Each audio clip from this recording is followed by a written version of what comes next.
Et nous sommes de retour au plateau pour la suite de cette émission. Nous abordons notre troisième sujet. Nous parlons à présent du Bénin. L'AES décline l'invitation au défilé militaire. Le Bénin célèbre ce 1er août 2025 son 65e anniversaire d'indépendance.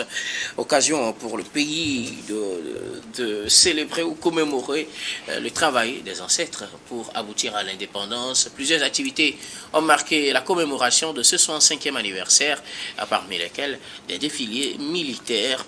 Certains pays, du moins de la sous-région, ont été conviés, parmi lesquels 2 pays de l'AES, le Burkina et le Niger. Finalement, ces pays ont décliné l'invitation. Le Bénin le faisait dans une logique d'apaisement des relations entre le Bénin et ces 2 pays qui, depuis le coup d'État de 2023, relations qui se sont détériorées largement, surtout entre le Bénin et le Niger, et aussi entre le Bénin et le Burkina Faso. Ces 2 pays n'ont pas répondu à l'appel du Bénin. Nous en parlons avec nos invités. Je commence par vous, Achraf Rossama.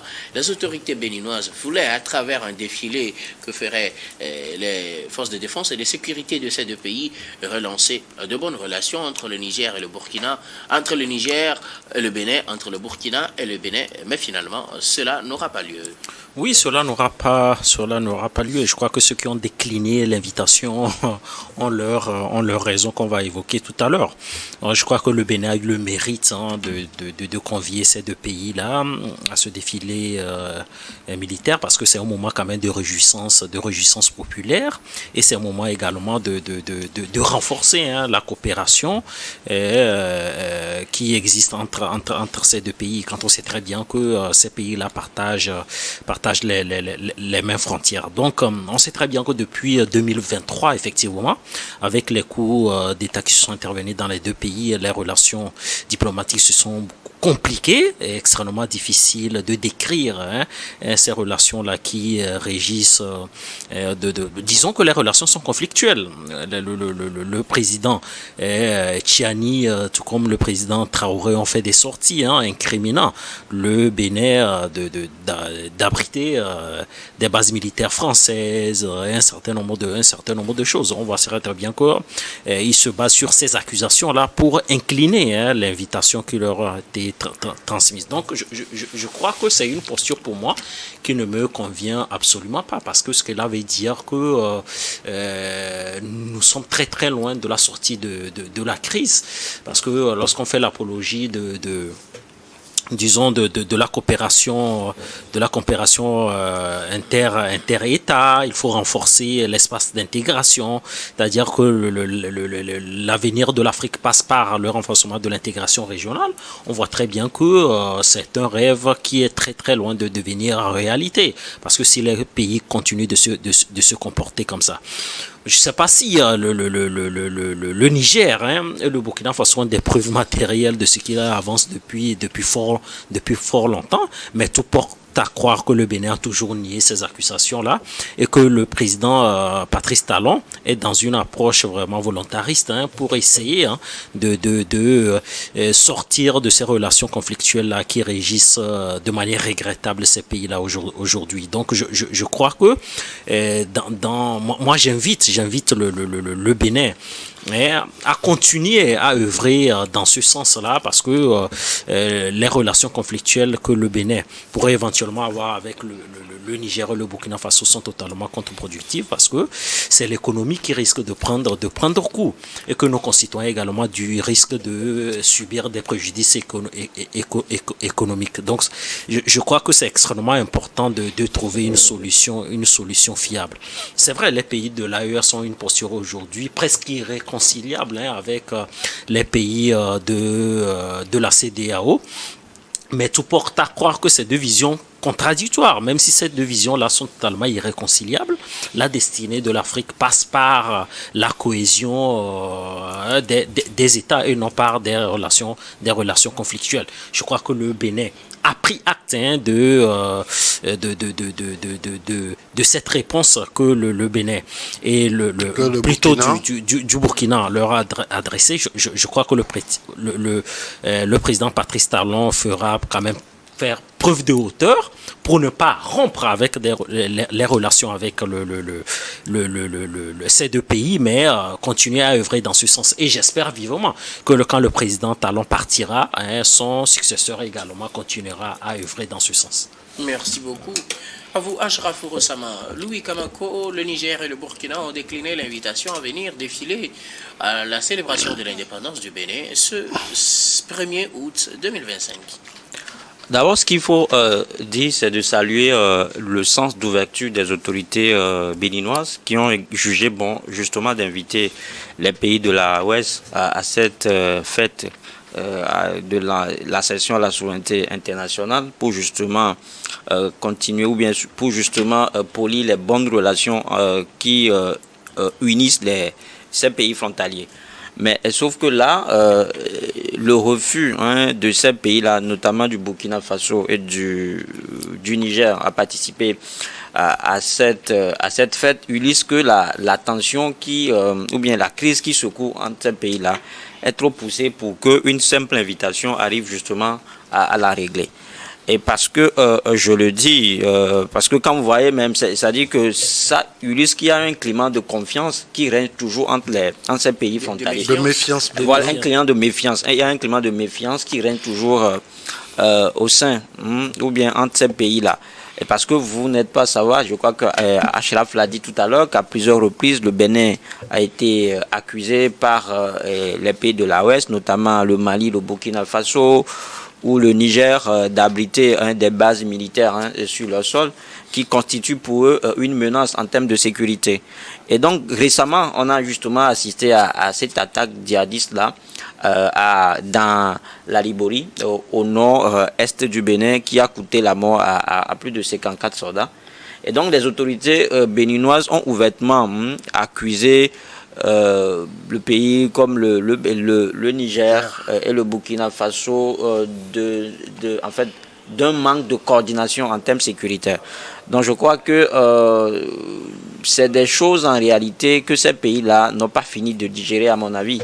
C'est ce qui a fait qu'ils ont aujourd'hui décliné l'invitation pour faire comprendre à la face du monde que le sujet il est trop sensible, le sujet il est trop important pour que on vient justement participer à un simple défilé militaire pour dire que le problème est réglé. Ce que veulent peut-être les autorités du Sahel aujourd'hui, les autorités sahéliennes aujourd'hui, c'est d'arriver à engager une conversation ou bien un dialogue digne de ce nom avec les autorités béninoises pour vider une fois pour de bon ces différends. Donc je crois que c'est un message fort. C'est pour dire que la crise demeure, la crise est toujours d'actualité entre les deux pays et il va falloir justement trouver un autre créneau pour en débattre. Maintenant, au-delà de tout, pour peut-être lire entre les lignes aujourd'hui, qui parle de l'AES, pas des trois pays, pas du Burkina Faso, pas du Mali et pas du Niger. Mais ce que je ne comprends pas, pourquoi n'avoir invité que les deux pays? Le Mali, l'en est où dans cette dans cette invitation aujourd'hui? Ne serait-ce pas peut-être parce que, vous l'aviez dit, il y a une certaine mésentente, du moins c'est sur la coopération militaire entre le Burkina, le Bénin, entre le Niger et le Bénin.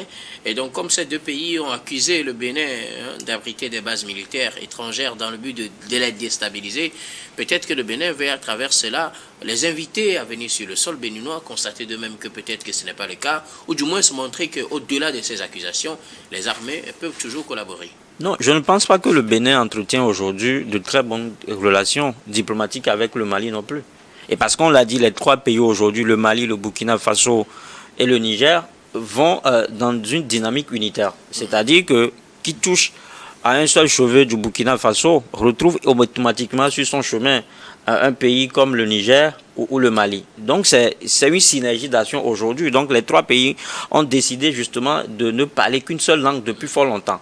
Et donc aujourd'hui, si vous invitez deux et vous n'invitez pas le troisième, pour moi c'est peut-être un acte de trahison. Un acte de trahison pour eux, et donc ils ne vont pas vouloir justement s'associer. On aurait dû inviter le Mali aussi. Le Mali aussi. On aurait dû inviter le Mali et peut-être les trois pays, lors de leur concession, vont discuter. Maintenant que le Mali n'est pas concerné, je ne pense pas que ça fera objet de discussion entre les 3 pays. Donc du coup, souffler que cette invitation-là ne reçoit pas un écho favorable de la part des pays qui ont été invités. Et au-delà de tout, on connaît aujourd'hui la position du Bénin au sein de l'institution sous-régionale, la CEDEAO. La CEDEAO qui est aujourd'hui réfractaire aux yeux des pays de l'AOS. Et donc pour eux, aller à une fête d'indépendance du Bénin revient de facto justement à épouser les mêmes valeurs de la CEDEAO qu'ils refutaient hier. Voilà. Merci beaucoup. À vous, Louis Kamako. Alors, Eric Johnson, le Niger et le Burkina ont décliné l'invitation à venir faire un défilé militaire lors du 65e anniversaire d'indépendance du Bénin. Ça s'est passé, hein, le défilé militaire, les 2 pays invités ne sont pas arrivés. Par contre, il y a quand même un pays de la sous-région, la Côte d'Ivoire, qui a répondu favorablement et qui est dans... La Côte d'Ivoire qui n'est pas membre de l'AES, donc c'est non, je veux dire dans la sous-région. Okay, ceux qui ont invité, certains quand même voilà, ont répondu. donc la Côte d'Ivoire a répondu favorablement. Elle a participé à ce défilé militaire-là ce matin.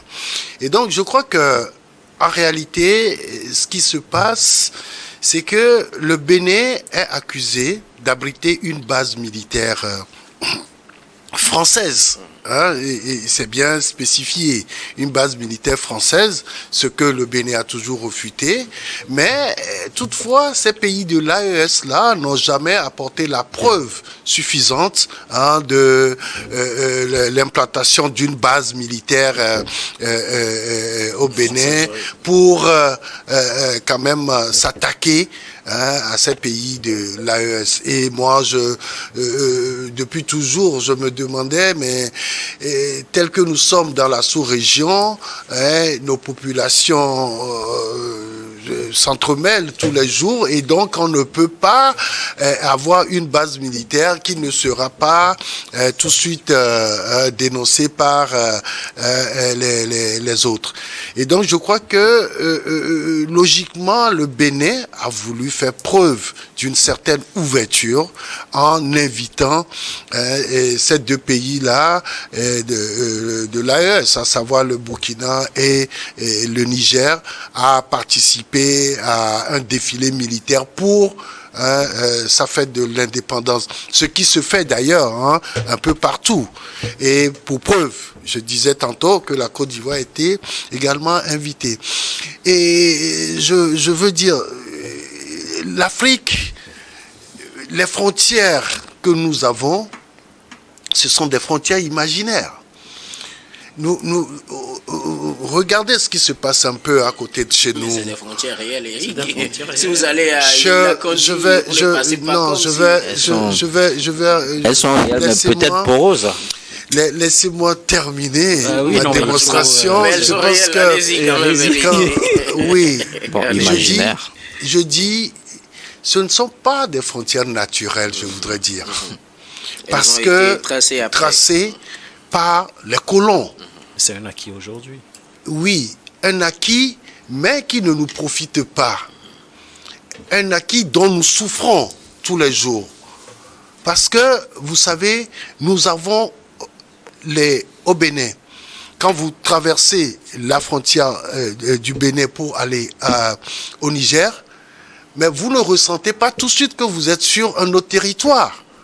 Vous pensez que vous êtes toujours sur le sol béninois. Parce que les langues qui sont parlées là sont les mêmes. Il faut aller encore un peu plus loin pour voir d'autres ethnies, etc. Mais toutefois, c'est que nos frontières nous créent aujourd'hui des problèmes. Le Bénin, entre le Bénin et le Niger, je ne pense pas qu'il peut y avoir autant de problèmes. Lorsqu'il y a eu un coup d'État, c'est tout à fait logique. Et ça, nous sommes dans une communauté où nous sommes en train de nous battre pour arrêter cette histoire de coup d'État dans la sous-région. Et c'est pour ça que des gens ont pris position. Oui, c'est tout à fait normal. De même, lorsque l'AES n'était pas créée, il y avait des problèmes en Guinée-Bissau, mais ces pays-là aussi avaient pris position contre cette situation-là. Et donc, c'est tout à fait logique que le Bénin aussi prenne position et que aujourd'hui les trois pays de l'AES se disent être ennemis du Bénin, ce que je ne pense pas. C'est pour ça que je parlais des frontières qui nous créent énormément de difficultés. Si le Bénin a invité... Est-ce que face à une telle situation, le froid diplomatique qui existe entre le Bénin et ces deux pays, est-ce qu'une simple invitation à défiler lors de la célébration de l'indépendance serait suffisante pour que ces pays changent de position? Je pense que personne ne tuerait de bœuf pour l'autre pour venir échanger. Mais lorsqu'on nous invite, c'est notre, comment je peux dire, coutume en Afrique. Hein, et lorsqu'on vous invite, hein, vous répondez à l'invitation et après maintenant, on verra ce qui va se passer. Vous pouvez aussi décliner l'invitation. Et ce qui n'est pas logique. Surtout quand le courant ne passe pas. Non, chez nous, ça veut dire que l'autre t'a tendu la main. Il faut toujours accepter la main tendue. Merci beaucoup. À vous tous pour vos contributions. Nous allons marquer une nouvelle pause, puis on reviendra tout à l'heure pour la dernière partie de cette émission. Dernière partie que nous allons bien évidemment consacrer au Togo.